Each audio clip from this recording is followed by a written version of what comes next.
So, guys, you are locked on Falcons. I'm your host, Aaron Freeman. And today we're going to be talking about where the Falcons stand roster wise, going position by position, now that the Falcons are coming out of their week 6 bye.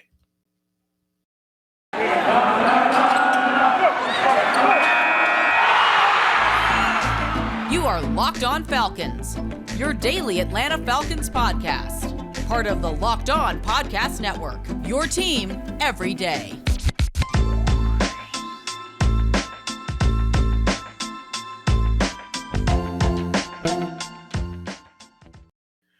So, ladies and gentlemen, you know me. I'm Aaron Freeman, been covering the Falcons, formerly at falcfans.com, RIP, for a very long time.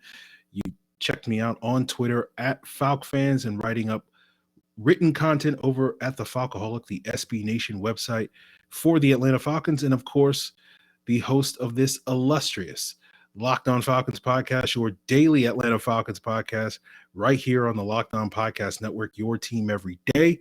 In today's episode, we'll be looking at each position group across the Falcons roster to assess their respective performances now that 5 games have been played and the Falcons are coming out of their bye week. And of course, we'll be starting things with the offense, get later into the defense, and also be talking about that all-important phase of the game known as special teams. Yes, it does matter. Before we get into the Falcons offense, I want to thank you guys for making Locked On Falcons your first listen of the day. Of course, Locked On Falcons is free and available on all podcast platforms, whether you're looking for it on Apple, Odyssey, Google, Spotify, and so many more. And of course, now Locked On Falcons is free and available on YouTube as well. If you're watching us right now on YouTube, make sure you like and subscribe, and don't be shy about leaving a comment if you have any thoughts on any of the things I'm going to be talking about on today's episode. So getting into the offense, starting with the quarterback position, one of the things that we've seen the Falcons do, particularly the last 2 weeks in these first 5 games of the season, is starting to push the ball down the field a lot more. And I don't think it's a coincidence that Matt Ryan has looked better and the Falcons offense has overall looked better now that it's kind of resembling an actual NFL offense because they're not just dinking and dunking. Now, we haven't seen the deep stuff really get opened up. It's been more relative to where it was the first 3 games, but still not a high degree compared to most NFL offenses. And I'm probably going to have to make peace with the idea eventually this year, but I'm not there yet, that we're not going to see much of a deep game in this Falcons offense, given some of the concerns about not only the quarterback and how much arm strength he has, the wide receiver group as well, and essentially the play calling. But at least if they're not going to open up the offense in terms of true verticality, they are getting more opportunities in terms of the intermediate range of throws. When you look at the throws between 10 and 19 yards through the air, through the first 3 games, Matt Ryan had the 6th lowest rate in terms of those percentage of throws on the immediate range, according to Pro Football Focus. Now, if you look at the last 2 weeks, and of course, we're not factoring in the week 6 games and where there's necessarily ranks, but at least in weeks 4 and 5, and at least through the Thursday night game in week 6, Matt Ryan had the 3rd highest rate over these last couple of weeks. So that's a good thing. We've seen Matt Ryan also play really well in terms of handling the pressure the last 2 weeks as well. He earned Pro Football Focus's highest grade for a quarterback while under pressure starting in week 4 on. And we'll need to see that continue because obviously the Falcons are going to face a number of tough defenses the rest of the way. This slow start for Matt Ryan, despite this slow start for Matt Ryan, we're starting to see Matt Ryan look like a version of himself, at least against pressure, that we really haven't seen since the 2018 season. So we'll leave it there with the quarterback and move on to the running back position. It's been an up and down year for the running backs. We've seen Cordero Patterson play at a high level, especially as a pass catcher, as he's made a number of plays in that arena, but his running has been a little bit up and down. He was good in week 1, not so good the next couple of weeks, then good again in week 4 and good again last week. And then Mike Davis, in contrast, the supposed RB1, has seemingly looked good in weeks 2 and 3, didn't look good last week, against the Jets, but not so good in weeks 1 and 4. So it seems like when one guy is up, the other guy is down. But last week especially was the first time all year long in terms of their success rate, measuring their rushing efficiency, where both guys were above 40% in terms of success rate. And that's what you want to see. At a minimum, you want to have a success rate of 40%, ideally 45% or higher. 50% is the better, is indicative of having a healthy running game. You saw that from Mike Davis in week 5 with a 50% above success rate. So we'll sort of have to see if Wayne Gallman can get into the mix. He's only gotten limited opportunities the last 2 weeks, but he's done some positive things with those limited opportunities. Overall, the run game is coming off their best game against the Jets, and we'll sort of see if that continues as the rest of the year wears on. As I mentioned, talking about Matt Ryan and the uptick in defensive quality. If you look at the uptick in run defenses the Falcons going to have to face, according to Football Outsiders defensive DVOA metric against the run, 8 of the Falcons' final 11 opponents currently rank in the top 16 in terms of that run defensive DVOA. So we're going to see a lot of good run defenses, or at least above average ones, over this, next 11 game stretch. Moving on to the wide receiver group, again, another underwhelming group. Although, I think expectations weren't super high for this unit because a lot of people thought it was basically Calvin Ridley and a bunch of other guys. And it's kind of been Calvin Ridley and a bunch of other guys, but even Calvin Ridley hasn't been playing at a high level. One of those other guys that we thought would figure prominently into this season was Russell Gage. He has been sidelined with injury, and when he was healthy, he wasn't doing a whole lot those first 2 weeks before he suffered that injury against Tampa Bay. And then Calvin Ridley's been up and down. He's done some positive things, particularly when it's come to moving the chains, but you're not necessarily seeing Calvin Ridley make the big plays that we were so accustomed to seeing last year. And we'll sort of have to see if that changes. Olamide Zaccheaus, who has replaced Russell Gage as the number 2, who should normally be the number 3, has had some positive moments, but has generally struggled with inconsistency due to a bunch of drops. Tajay Sharp, in limited opportunities, has done some good things, but for the most part, he's been reliable, but he's been basically asked to just run like 4-yard slants over and over again. He's been good in that, but that's certainly valuable, but not necessarily extreme value. So one of the big questions we had about this wide receiver group, there were 2 questions I had at least going into this season in the summer, was who's going to provide the big plays for this unit now that Julio Jones is gone? And the answer so far is not really anybody. Cordero Patterson, I guess, and he's technically a running back. And then who is going to be that sort of reliable option for Matt Ryan, particularly in those contested catch situations that Ryan has consistently had throughout his career. And so far, none of these wide receivers has really emerged. It's not a surprise that Calvin Ridley hasn't been that guy, because that's never really been Calvin Ridley's game. And this has kind of been my biggest beef with the Arthur Smith so far in terms of his offense. He talked a big game about making adjustments now that he arrived to Atlanta to fit the Falcons personnel rather than just automatically porting over exactly what he did in Tennessee. And I do feel like, at least as far as Calvin Ridley is concerned, we haven't really seen Arthur Smith make the adjustments to really fit his offense, around Calvin Ridley to a high degree. We're not seeing many of the same routes that Calvin Ridley had a lot of success with under Dirk Cutter these last couple of years. And to be fair to Arthur Smith, that first year under Dirk Cutter, Ridley kind of got off to a slow start that year as well. It seemed like Dirk Cutter was trying to figure out how to utilize Calvin Ridley. It was really only Sark, and probably in part because he coached Ridley in college, that really got off to a fast start with Calvin Ridley right away. So, to be fair to Arthur Smith, Dirk Cutter also it took him like 6 or 7 games to really figure it out with Calvin Ridley back in 2019. And then once he did, there was no real looking back. And hopefully we can say a similar thing in a couple of weeks now coming out of this bye with Calvin Ridley moving forward. Moving on to the tight end position, Kyle Pitts has been solid. The hype was pretty big for Kyle Pitts going into the season. And you can certainly say he didn't really start to live up to the hype until this Jets game. But then again, the hype was probably way too high than it needed to be. Kyle Pitts has been very effective on third downs at moving the chains. We've seen some big plays, particularly in big moments at the end of the Giants game, at the end of the Jets game, to really spark that offense to get the points that they needed to go and win that game late. It's really the red zone production, the lack of red zone production that has been really frustrating with Kyle Pitts. And it's not been due to a lack of trying, because the Falcons have targeted Pitts quite a bit in the red zone, but a lot of it has been lobs and fade type of plays. And that's never really been a strength of Matt Ryan's game throughout his NFL career. So I don't know if doing that with Kyle Pitts is really making a ton of sense moving forward. So we'll see if that changes, or whether or not, as Matt Ryan gets more comfortable with Kyle Pitts, he'll suddenly start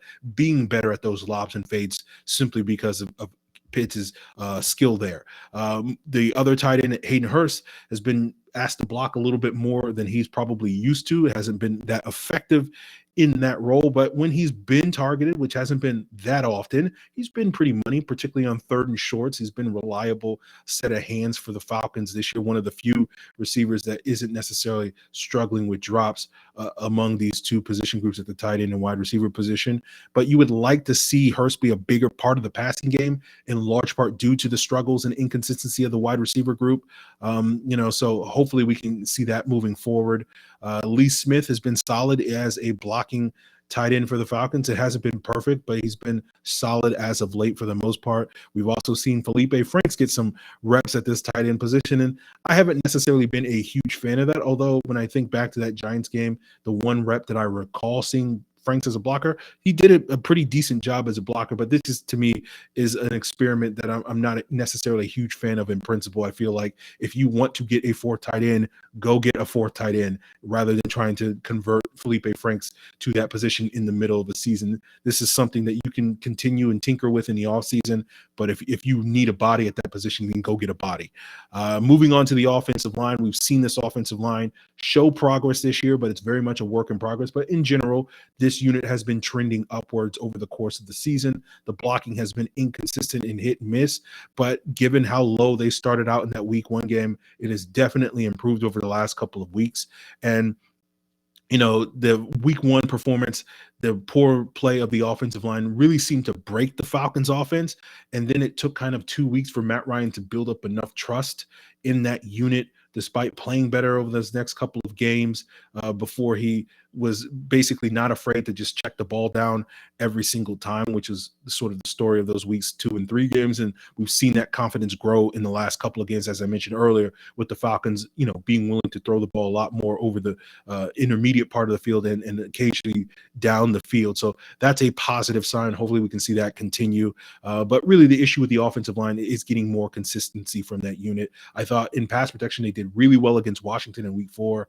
They took a step back in terms of that against the Jets, but as I mentioned earlier, because Matt Ryan was so good against the pressure that week, it didn't really matter. And because I don't necessarily have 100% confidence that we will continue to see Matt Ryan perform at that level against pressure, because again, we haven't seen that consistently over the last couple of seasons, and I don't know if you can really expect that, particularly given that the tendency among aging quarterbacks is that they tend to get worse and worse against pressure. So I don't feel like Father Time is undefeated in that regard. So I'm not holding out hope that Matt Ryan's going to continue to play like he's done the last couple of weeks in terms of pressure. So for me, hopefully we can see a little bit more of the Washington level performance in terms of this pass protection moving forward than the Jets level performance. Moving on to the offensive line performance against the run, they need to be better in short yardage. That's the main gripe. We know this offense, at least based off of what we've seen from Arthur Smith's play calling so far this year, is going to want to run the ball a lot on 3rd and 1s type situations. So they need to step up there, and they have the last couple of weeks. So hopefully that progress can continue as well. When we assess the individual performances of this offensive line, Chris Lindstrom been very good this year, both as a run blocker and pass protector. Jake Matthews has been very good as a pass protector, has been very poor as a run blocker. Matt Hennessy is graded out very well, according to Pro Football Focus, as a run blocker. I'm not really seeing that on film. It's not like he's playing poorly, but it just seems like he's kind of been average to me as a run blocker so far this year.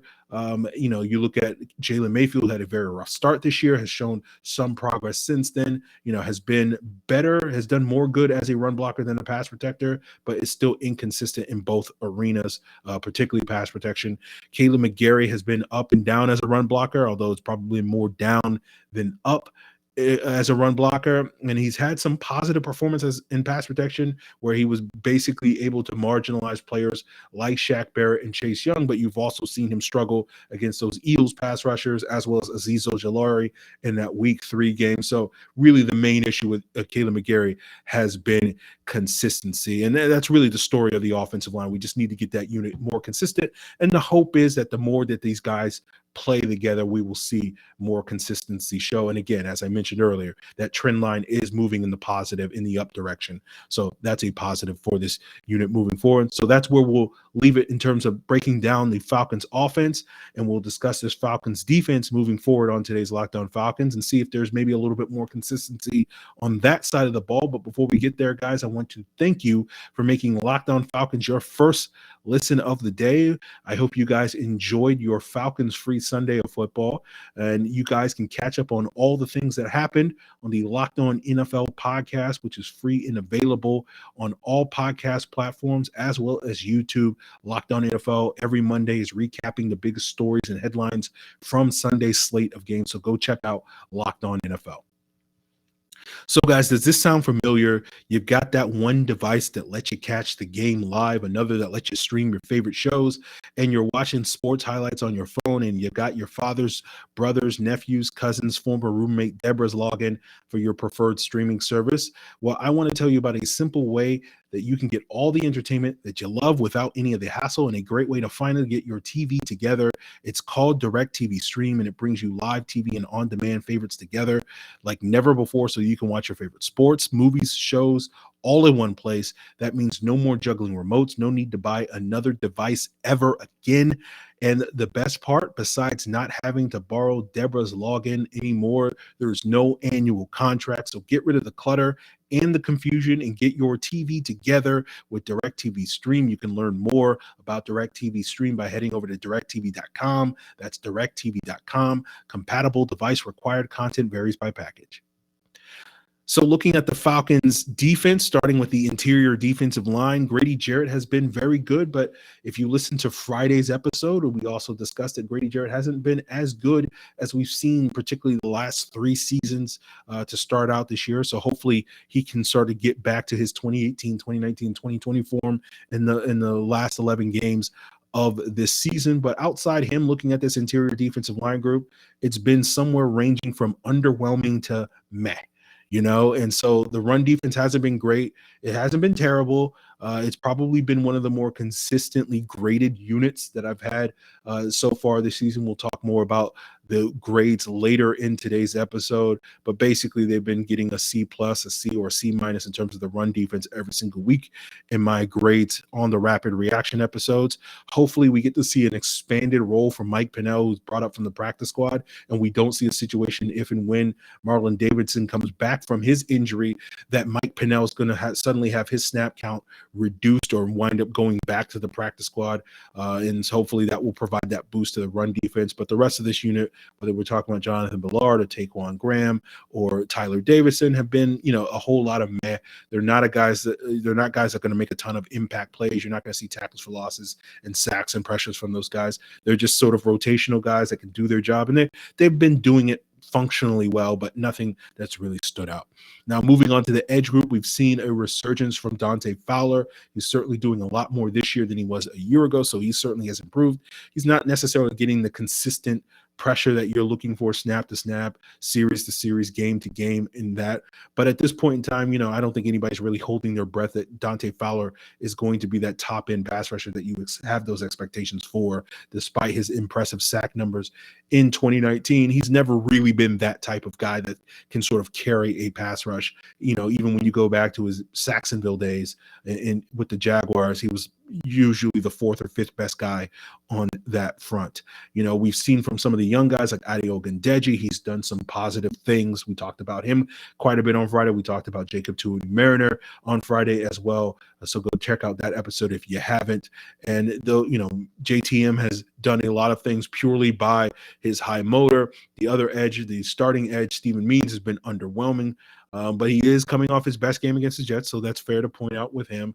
Brandon Copeland has been very limited in his role on defense and has primarily been a special teams guy. So you're not really expecting the rest of this edge group to do a ton of lot, but this year is really about evaluating the young guys, particularly Ogundeji and JTM, and seeing what you have in them.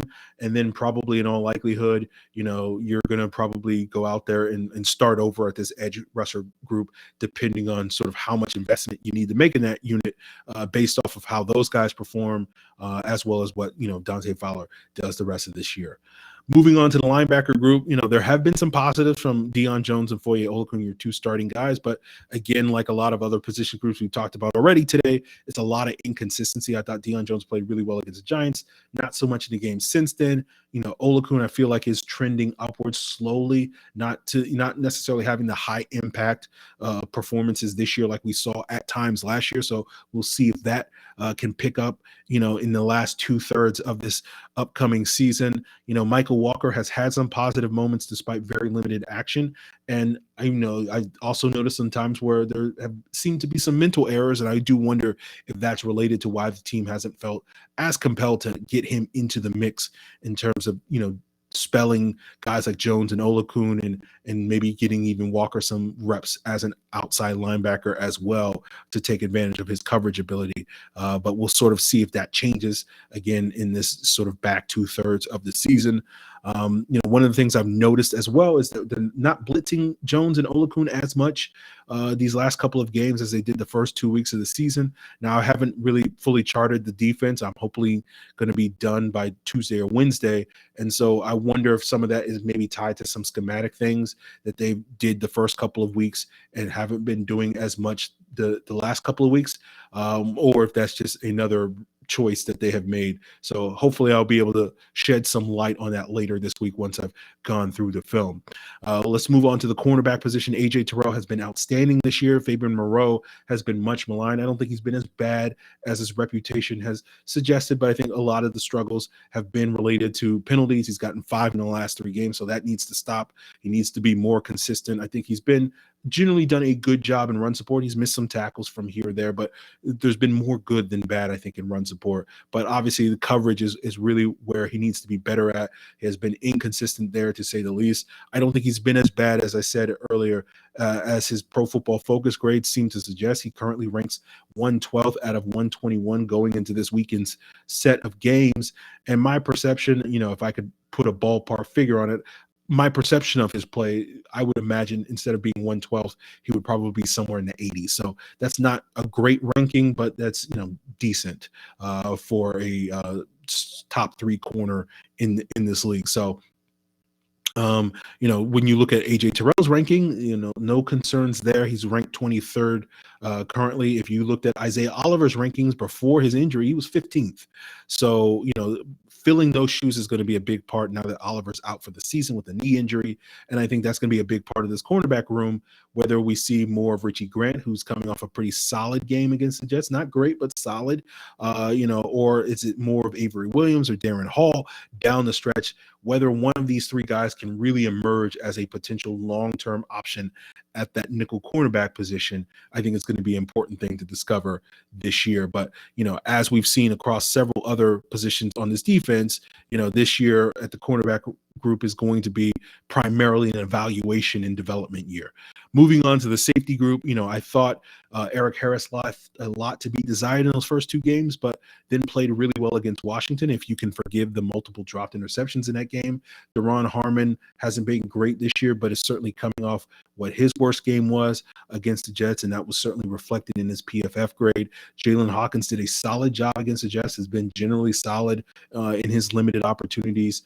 Prior to this Jets game, we'll see if he gets an expanded role the rest of the season. We'll also see if Richie Grant gets an expanded role at the safety position. But again, if he's the best nickel corner, we're probably not going to see Grant get that full-time starting job at safety, but he'll just wind up being a full-time starter at the nickel cornerback. So that's going to play a lot of it, and a lot of that probably depends on what Avery Williams and Darren Hall show to see if we can get more opportunities to see Grant at that safety position. So that's going to do it for us with the Falcons defense, and we'll turn our attention to the Falcons special teams and wonder if this is also an evaluation year for that unit.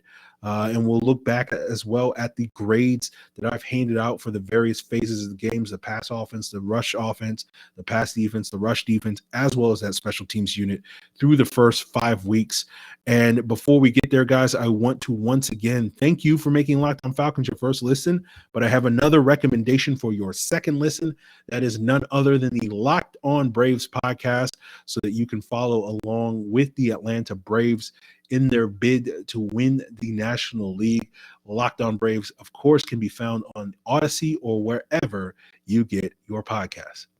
So, guys, did you also know that Built Bar, which is the best tasting protein bar on the market, has several delicious flavors? Whether you're a fan of coconut almond like me, or mint brownie, peanut butter brownie, double chocolate, cherry barcia, cookies and cream, salted caramel, there's something for everyone. And there's also the occasional limited time flavor like cherry lime, strawberry puff, rocky road, or cookie dough chunk. I highly recommend cookie dough chunk if you're a big fan of eating cookie dough. You can try them all with a mixed box. Built Bars are great because they taste just like a candy bar containing 100% real chocolate, but you get none of the guilt because they're healthy too, since they're low in sugar and calories, high in protein and fiber. Of course, you know, there's nothing more guilty than sneaking into the refrigerator and grabbing some cookie dough, but you don't have to do that. You don't have to feel guilty about that anymore with the cookie dough chunk Built Bar. Go get your own by heading over to built.com and use the promo code LOCKED15, and you'll get 15% off your first order. That's promo code LOCKED15 for 15% off at built.com. So we know that football season is in full swing, and as always, BetOnline is your number one spot for all the pro and college football action this season, with a new updated website and interface and even more odds, props, and contests. BetOnline.ag continues to be the number one source for everything football. Head over to the website or use your mobile device to sign up today with the promo code LOCKEDON for a 50% welcome bonus. BetOnline, of course, is the fastest and easiest way to bet on all your favorite sports, from football, baseball, basketball, boxing, right to your favorite Vegas casino games. Don't wait and take advantage of all the amazing offers available for the 2021 season at BetOnline. BetOnline, your online sportsbook experts. So looking at the Falcons special teams going position by position, you know I got to break it down. Right, the kicker position, Younghoe Koo has been lights out this year. No complaints about his performance this year. The only complaint I would say, like, his kickoffs aren't perfect, but he's been better in limited opportunities this year than he was a year ago. So we'll see if he can continue to get better there. The punting position has really been the problem for the special teams unit. We basically, before Cam Niziolek got injured, he had 2 bad games, 1 mediocre game, and 1 good game. And then, since he's been on IR with a hamstring injury and been replaced by Dustin Colquitt, his one action was a borderline bad performance against the Jets this past week. So essentially, looking at these 5 games, the Falcons' punting game has hurt the team in at least 3 out of them. So that needs to change moving forward. And part of me wonders, how long is this injury settlement that the Falcons signed with Sterling Hofrichter this summer? Because at some point, you imagine typically they're like 6 weeks. And so after that point, in theory, I think you can re-sign him. So I'm sitting here wondering, like, if Sterling Hofrichter is getting healthy, and based off of social media, he seems to be trending in that direction, can we bring him back to help solve this punting situation? Moving on to the long snapper position, it's always been rock solid. Josh Harris has been rock solid. The last time I can recall Josh Harris dealing with any problems snapping the football was his rookie season in 2012. You look at the return position, we haven't seen Cordero Patterson make the big impact return. And this was one of the initial questions I had, and why I was initially critical of the signing of Cordero Patterson.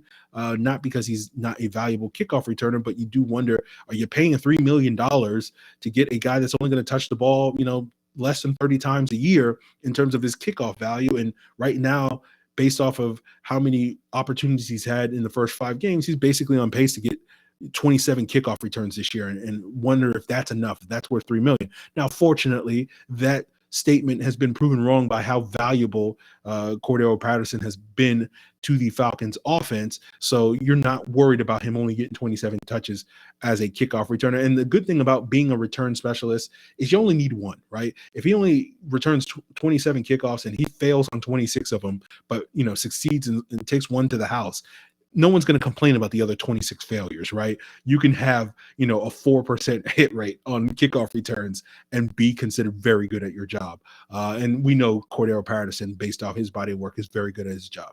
So we'll just sort of see if he gets that opportunity later in the season and, thus prove me wrong for a second time this year. As far as Avery Williams goes as the team's primary punt returner, he's been decent, nothing great to write home about, but he hasn't been bad either. We saw Olamide Zaccheaus do a decent job last week replacing Avery Williams, so we'll see how that goes moving forward. Again, same rules apply. You just need one big return, and everybody thinks you're wonderful. And that's not me being condescending or whatever the case may be. That's just the nature of the beast. As far as the Falcons coverage units on special teams, we've seen two big kickoff returns. Nearly, one scored against Washington, one nearly scored against the Jets, if not for Darren Hall making a touchdown saving tackle there. So that's not great. The punt coverage has been solid, although one wonders how much of that is related to the poor punting. It's pretty easy to cover a punt when the ball only goes 25 yards, and one wonders if the Falcons get improvement in terms of their punting game and start booming those 50-yarders a lot more frequently, will that sort of expose that the punt coverage unit is not as strong as we thought it was through the early going. So we'll sort of have to see how that goes. But let's leave that there and let's talk about the various grades that I have given out. Again, every week on the Rapid Reaction, I give out grades to the passing offense, the rushing offense, passing defense, the rushing defense, as well as special teams. And let's just sort of go over the general trend and the average grades that have been given out for those various units through the first 5 games. And it's difficult for me personally to average these grades when I'm giving out like plus and minuses on these various things. I don't know what is a plus. How does that affect your GPA or whatever the case may be? I don't know exactly, but I'll do my best to sort of give what the average has been. And for the passing offense, it's a C plus, but I think it's bordering. It's trending upwards towards a B minus, thanks to the A minus they got against the Jets and the B plus they had against Washington. So this is a unit that has been trending up from that D plus that I gave the pass offense in the week 1 game against Philadelphia. So hopefully, in a couple of weeks when we sort of revisit these grades, it is firmly in the B territory and better than a B minus, but a firm B by that point in time. Looking at the rushing offense, this is a C bordering on a C plus. Again, thanks in part due to the B plus that they got against the Jets and the B minus they got in week 1 against the Eagles, but they also had a D against the Bucs in week 2, so that's kind of holding them back a little bit. The passing defense, this is a C, a solid C. The Jets game was their best performance again with a B grade, but every other week it's been a C minus or a C for the pass defense. The run defense is another solid C. Like I said earlier, they've earned a C plus, a C, or a C minus every single week, and it averages out to be a C. Special teams is a C minus. This is a bordering on a C. They're getting close to a C grade, but this is by far of these 5 phases have been the weakest unit of the year. Although interesting enough, they're the other phase other than the passing offense against the Jets getting an A. They're the only special teams, the only other unit that has earned an A for me in terms of my rapid reaction grades this year, given their performance against the Giants in week 3, where they got an A minus. But that was sandwiched between 2 D minuses in weeks 2 and 4 against Tampa Bay and Washington. So when I look at it across the board, the Falcons generally grade in a C, C plus range across the board. So we've seen their highest graded performance come against the Jets this past week. And hopefully that's another indicator that things are trending up for this Falcons team as a whole. And it's going to be fascinating to see how they come out their bye going up against this Dolphins team. We know that the Dolphins now just lost again to the Jacksonville Jaguars, who now makes Detroit the only winless team in the league this year. So I think a lot of people are, given that we've seen this Falcons team progress each and every week. I think a lot of people are licking their chops looking at this Dolphins team as another very, very winnable game for this Falcon team if they can continue to show progress. And I would generally agree with that. But then part of me also wonders, is this a classic Falcons letdown where now that we have a little bit of expectations building for this team, will they let us down in that regard? So we'll be exploring that as the week unfolds. Of course, we'll be getting into our crossover with Locked On Dolphins on Thursday. But in the meantime, we'll probably be talking a little bit more about this Falcons offense and sort of its evolution, ongoing this season, as well as what we can look for moving forward, as well as potentially be joined by other guests to give their assessment on the Falcons through the first 5 weeks of this season so far. So you can, of course, check all of that out as we continue on Locked On Falcons this week. And of course, want to thank you guys for making Locked On Falcons your first listen. And of course, make sure you subscribe to the Locked On Falcons podcast, either the audio version or the video version here on YouTube. If you subscribe to the YouTube version, you will get the podcast a few hours early before that audio version drops at midnight, but you can get it, a couple hours early on YouTube. So if you're hankering to get more of that Locked On Falcons and inject it right into your veins, of course, you could do so by subscribing on YouTube. Make sure you give us a thumbs up on the video, leave a comment if you will. Obviously, we're trying to grow the audience here on our newest platform on YouTube. And speaking of growing audiences, why not go and check out the Peacock and Williamson podcast, in addition to the Locked On NFL podcast that is giving you the insight to all the action that you may or may not have missed on Sunday, that you were stress-free from not watching the Falcons. And Brian Peacock, the NFL analyst, and Matt Williamson, the former NFL scout, are giving you their assessment of all 32 teams. And of course, Peacock and Williamson is free and available on all podcast platforms, including Odyssey, Apple, Google, and Spotify. So guys, that's where we'll leave it here. And if you have any feedback, of course, leave a comment on the YouTube page, or you can hit me up via Twitter at Locked On Falcons, via Facebook at Locked On Falcons, or you can send an email to lockedonfalcons@mail.com. Appreciate it, guys. Till then.